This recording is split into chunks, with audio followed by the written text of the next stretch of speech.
Pourquoi les Américains ont soupçonné Aristide d'avoir protégé le trafic illicite des stupéfiants? Dans cette vidéo, nous allons jeter un coup d'œil sur le développement du commerce de la drogue en Haïti durant le second mandat du président Aristide de 2001 à 2004.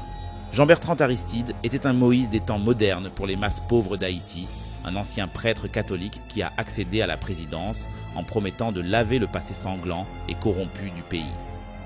Mais depuis son éviction de la présidence en 2004, les autorités américaines ont enquêté sur des informations détaillées selon lesquelles Aristide et plusieurs de ses principaux collaborateurs auraient recherché et accepté des millions de dollars de pots de vin auprès de trafiquants de drogue en Haïti, a appris le Miami Herald.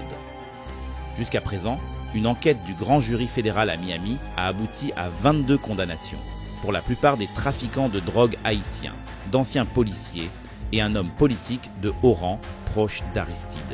Bien que l'ancien président en exil soit l'une des principales cibles de l'enquête en cours, il n'a pas été inculpé.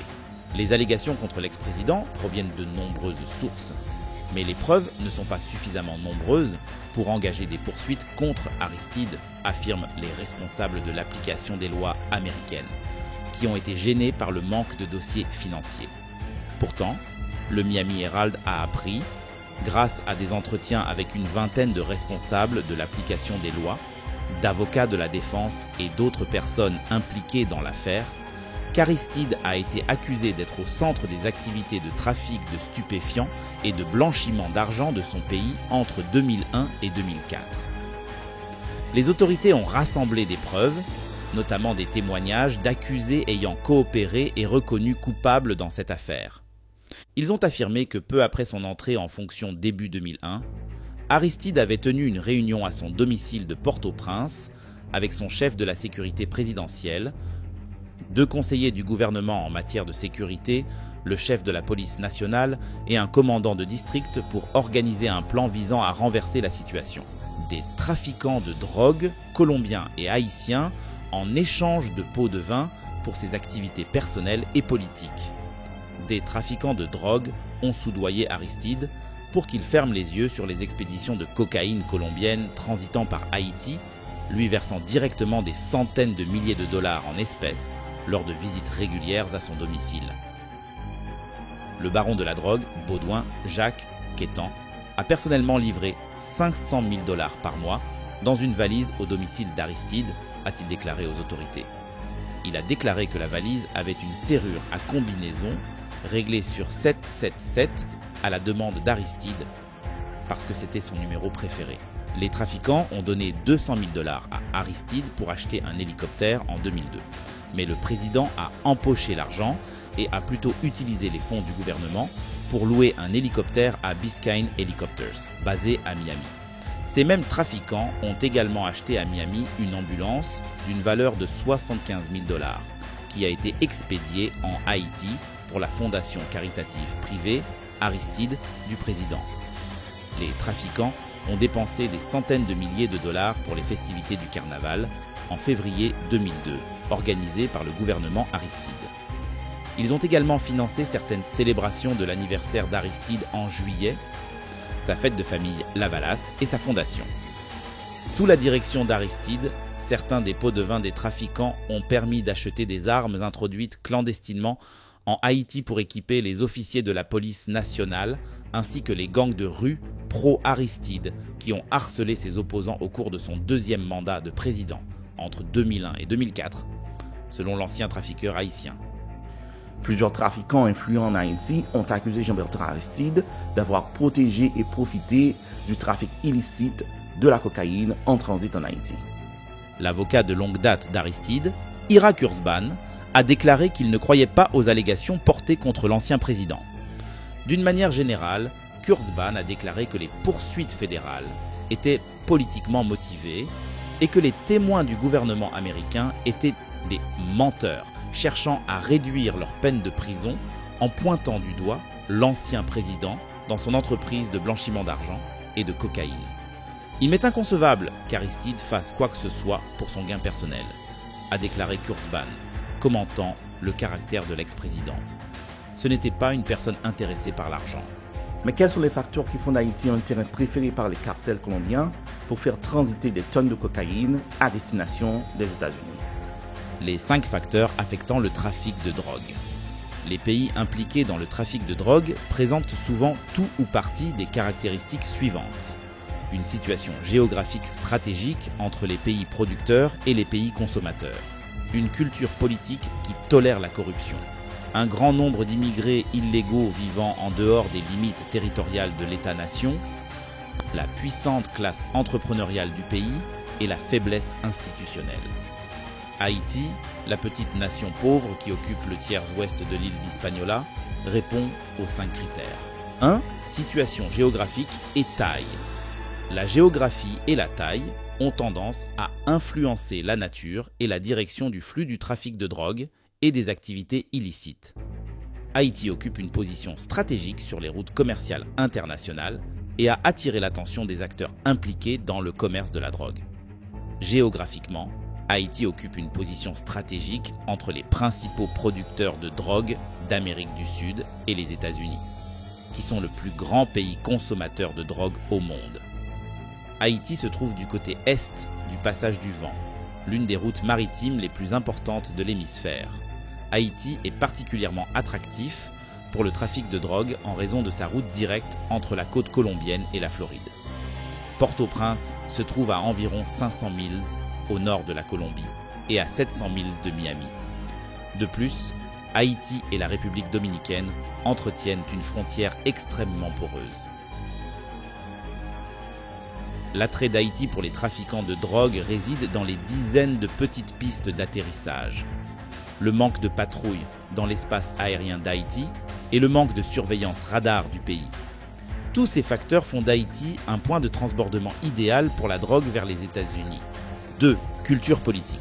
La raison pour laquelle certains pays sont vulnérables aux entreprises illicites est que leur culture politique crée un environnement propice aux activités illicites.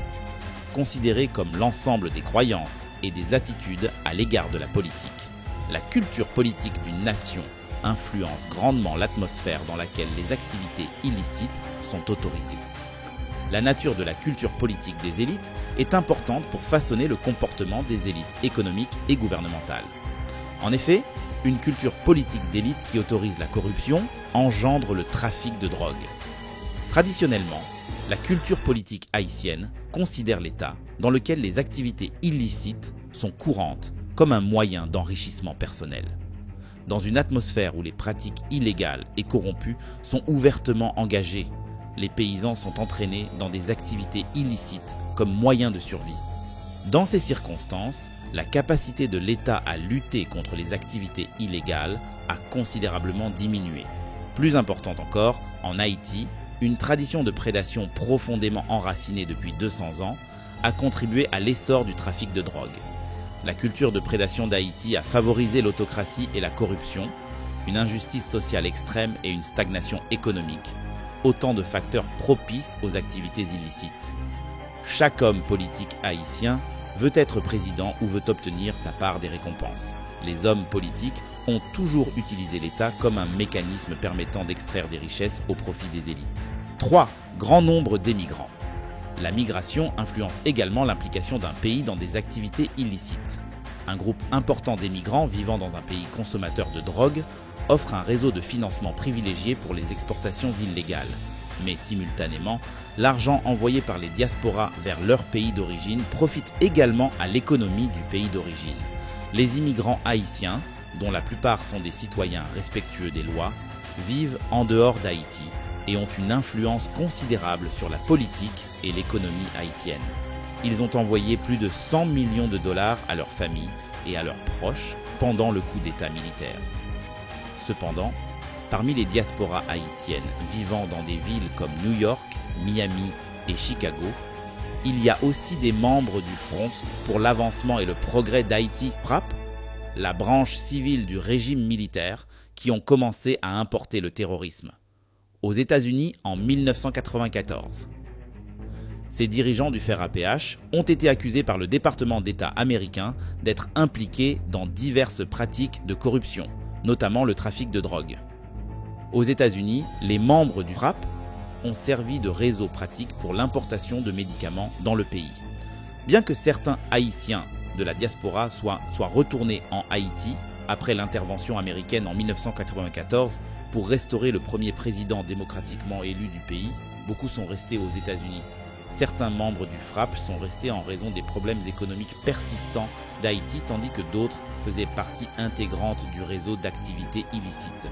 Les contrôles douaniers et les droits d'importation d'Haïti ont été assouplis après l'intervention pour encourager le réapprovisionnement rapide des marchandises en provenance de l'étranger. En conséquence, Haïti était plus poreuse qu'auparavant. 4. La classe entrepreneuriale d'Haïti. La classe entrepreneuriale d'un pays a un effet majeur sur l'implication d'un pays dans le trafic de drogue et d'autres activités illégales. Les trafiquants de drogue ont tendance à opérer avec des profits élevés et à court terme. Par conséquent, la mondialisation a créé une situation de mêlée dans laquelle le crime organisé obtient des gains élevés avec peu de risques de la part des forces de l'ordre. Alors que les dirigeants haïtiens condamnent rhétoriquement le trafic de drogue et la criminalité qui l'accompagne, nombre d'entre eux sont profondément impliqués dans ces activités illicites. Un ressortissant colombien, Fernando Burgos Martinez, ayant d'importants intérêts commerciaux en Haïti, a été identifié dans les archives du Congrès comme un important trafiquant de cocaïne suffisamment audacieux pour faire des affaires avec d'autres trafiquants de drogue colombiens sur son téléphone personnel.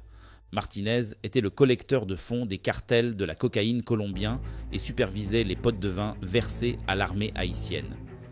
Selon la DEA, Martinez a été impliqué dans chaque expédition importante de drogue vers Haïti entre 1987 et 1994.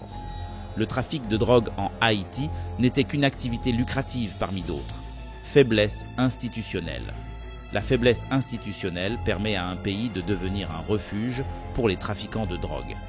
Haïti a fait quelques progrès dans la lutte contre la drogue, mais l'absence d'un système judiciaire efficace entrave sérieusement les progrès. Aujourd'hui encore, les prisons détiennent des criminels pendant des années sans procès et dans des conditions inhumaines. Le système judiciaire manque encore de ressources, de juges compétents et de crédibilité pour servir sa population de manière efficace et juste. De plus, en exploitant leur position en échange d'argent ou d'autres avantages, les représentants de l'État soutiennent des activités criminelles illicites. Depuis son indépendance en 1804, l'État haïtien s'est montré extrêmement faible face aux éléments de l'élite économique et politique qui ont utilisé l'État comme moyen d'acquérir une richesse personnelle. Pour ces raisons, Haïti a été classé comme un État prébendaire, dans lequel une classe politique vit de la politique.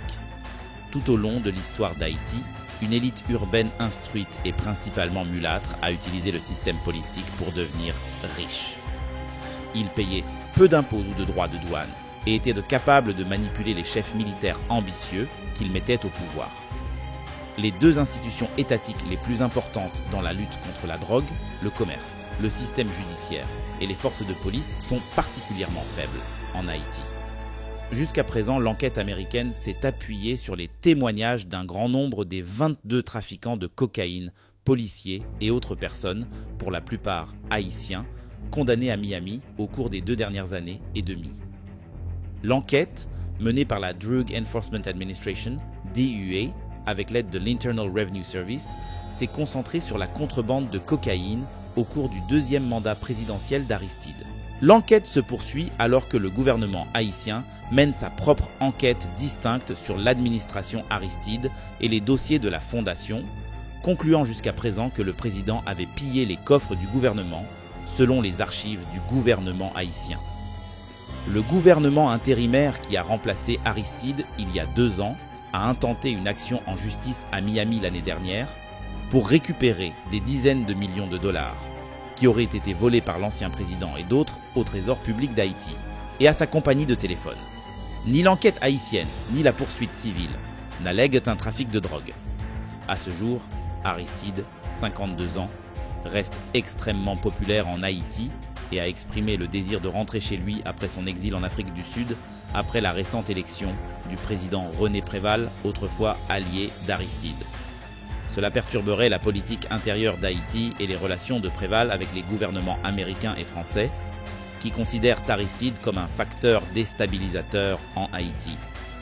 Alors que plusieurs témoins ont témoigné contre l'ancien président dans le cadre de l'enquête américaine pour trafic de drogue, les enquêteurs ont déclaré au Miami Herald qu'ils n'avaient pas encore découvert de documents bancaires ni d'autres états financiers étayant ces allégations. L'absence de tels documents pour solidifier leurs arguments contre Aristide a empêché les autorités de demander un acte d'accusation fédéral à Miami, ont déclaré les responsables de l'application des lois américaines. Les efforts visant à joindre Aristide pour qu'il commande cette histoire ont échoué. Kurzban, qui a représenté le gouvernement haïtien en tant qu'avocat de 1991 à 2004, a déclaré qu'il ne croyait pas que l'ex-président accepterait un entretien. Kurzban, qui parle toujours au nom d'Aristide, a déclaré que même si la population haïtienne était bien consciente du problème du trafic de drogue dans le pays, cela a été un choc pour lui lorsqu'il a appris qu'Aristide et d'autres membres de son gouvernement étaient devenus la cible des États-Unis. Enquête criminelle. Kurzban a déclaré qu'Aristide avait plutôt coopéré avec le gouvernement fédéral dans la répression du trafic de cocaïne en 2003, notamment en permettant que Kétan soit remis aux autorités américaines. Il a déclaré que l'argent donné à la fondation Aristide était destiné aux pauvres pour des programmes de secours tels que les subventions au riz. Haïti, un pays pauvre où argent et corruption vont de pair, est depuis longtemps un point de transit important pour la cocaïne colombienne destinée aux rues des États-Unis. De là, il est parfois acheminé clandestinement directement vers les États-Unis. Autre itinéraire, d'Haïti à la République dominicaine, à l'ouest jusqu'à Porto Rico, puis vers le continent américain. Au cours du deuxième mandat présidentiel d'Aristide, on estime que 10% de toute la cocaïne introduite clandestinement aux États-Unis transitait par le corridor des Caraïbes, en particulier par Haïti, selon un rapport fédéral de 2006 du National Drug Intelligence Center. Peu de temps après que le gouvernement d'Aristide ait remis Kétan aux autorités américaines, le gouvernement américain a élargi son enquête sur la drogue en s'intéressant aux dirigeants d'Aristide. C'est lors d'une condamnation prononcée en 2004 par un tribunal fédéral de Miami que Kétan a accusé Aristide d'avoir transformé Haïti en un narco-pays et d'être un baron de la drogue. Alors qu'il n'était pas sous serment, Kétan a été condamné à 27 ans de prison et a payé 30 millions de dollars d'amende et de confiscation. Dans les coulisses, il a commencé à coopérer en tant que témoin clé pour les procureurs, fournissant des détails sur ses prétendus pots de vin à Aristide et à d'autres, en échange d'une carte blanche pour expédier de la cocaïne via Haïti vers les États-Unis. Son témoignage a déclenché certaines des inculpations contre les 21 autres personnes pour blanchiment d'argent ou contrebande de cocaïne, ont déclaré les forces de l'ordre américaines. Un autre témoin majeur était l'ancien chef de la sécurité d'Aristide, Auriel Jean, qui a été reconnu coupable l'année dernière dans une autre affaire fédérale de blanchiment d'argent et condamné à 3 ans de prison. Il a pointé du doigt les mêmes trafiquants de drogue, policiers et hommes politiques, dont Aristide. Et lors de son témoignage lors de 2 procès à Miami l'année dernière, il a lié Aristide à au moins 2 personnes impliquées dans le trafic de drogue en Haïti et dans l'enquête américaine. Dans son témoignage sous serment lors de ces procès, Jean a déclaré qu'il avait été présenté fin 2001 ou début 2002 à un baron de la drogue, Serge Édouard, par Hermione Léonard, alors directrice du district de Port-au-Prince de la police nationale et une femme proche de Aristide. Elle m'a dit que le président est conscient qu'elle a des contacts avec d'importants trafiquants de drogue, a-t-il témoigné au procès d'Édouard sans plus de précision. Comme vous le voyez, plusieurs hauts fonctionnaires du gouvernement d'Aristide ont été condamnés aux États-Unis pour leur participation dans le trafic illicite des stupéfiants. Léonard, recherché par la DEA, se cacherait en République dominicaine. Jean a également témoigné au procès que lui et Aristide avaient approuvé une carte d'identité de sécurité nationale pour Édouard en 2002. Il a témoigné que le badge de sécurité permettait à Édouard de voyager à travers Haïti sans être arrêté par la police. Édouard a été reconnu coupable lors de ce procès pour trafic de drogue et purge une peine d'emprisonnement à perpétuité. Les avocats de la défense de Kétan et Jean ont refusé les demandes du Miami Herald d'interroger leurs clients. Kétan a également déclaré aux autorités que parmi les autres trafiquants de drogue qui ont payé Aristide et les membres de son entourage se trouvait le frère de Quétan, Hector et Gilbert Horatius, selon des sources proches du dossier. Quétan a déclaré qu'Horatius était un ami de longue date d'Aristide, qu'il avait présenté, ainsi que d'autres trafiquants, au président haïtien, selon des sources proches du dossier. Le frère de Quétan a été abattu en Haïti en 2003, et Horatius a été abattu l'année dernière en République dominicaine. Peu après qu'Aristide ait fui le pays le 29 février 2004, des centaines de milliers de dollars en billets de 100 $ pourris ont été retrouvés cachés chez lui, selon les médias américains.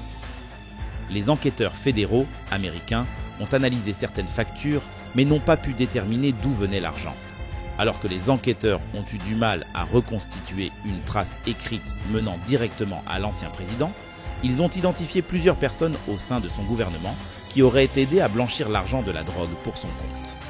Est-il possible que toutes ces personnes ont agi pour leur propre compte à l'insu d'Aristide, ou le président savait-il que tout son entourage était trempé jusqu'au cou dans des activités illicites? Le Miami Herald a appris que les frères Quétan et d'autres trafiquants majeurs avaient versé des contributions en espèces à la fondation Aristide par l'intermédiaire de l'un de ses membres de haut rang.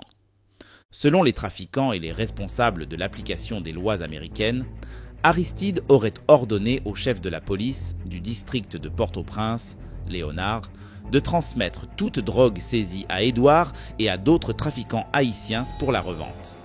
Les passeurs, à leur tour, ont fait don d'une partie des recettes contaminées au parti Lavalas ou à la fondation, ont-ils indiqué.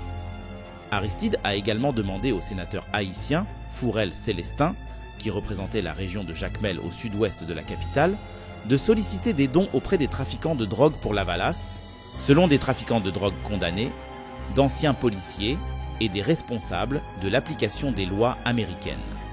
Condamné l'année dernière après un accord de plaidoyer avec les procureurs de Miami, Célestin a admis avoir accepté un pot de vin de 200 000 $ pour aider à obtenir la libération de 2 trafiquants colombiens détenus. Célestin a coopéré avec les procureurs. En vertu de la loi fédérale, les procureurs n'auraient pas à prouver qu'Aristide était personnellement impliqué dans le transport de chargement de cocaïne vers les États-Unis, mais seulement qu'il a permis aux trafiquants d'utiliser son pays et a reçu des pots de vin en retour.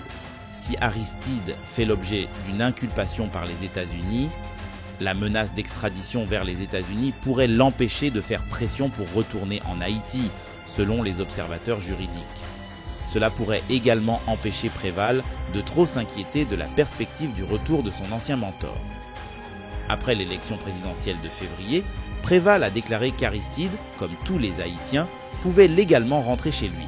Mais il a ajouté une mise en garde, affirmant qu'Aristide doit décider s'il veut rentrer si des actions juridiques et autres sont en cours contre lui. Il est clair que les seigneurs colombiens de la drogue ont toujours eu une influence considérable en Haïti. Des militaires à Aristide, d'Aristide à Martelly, la tentation de l'argent facile a piégé pas mal de nos leaders.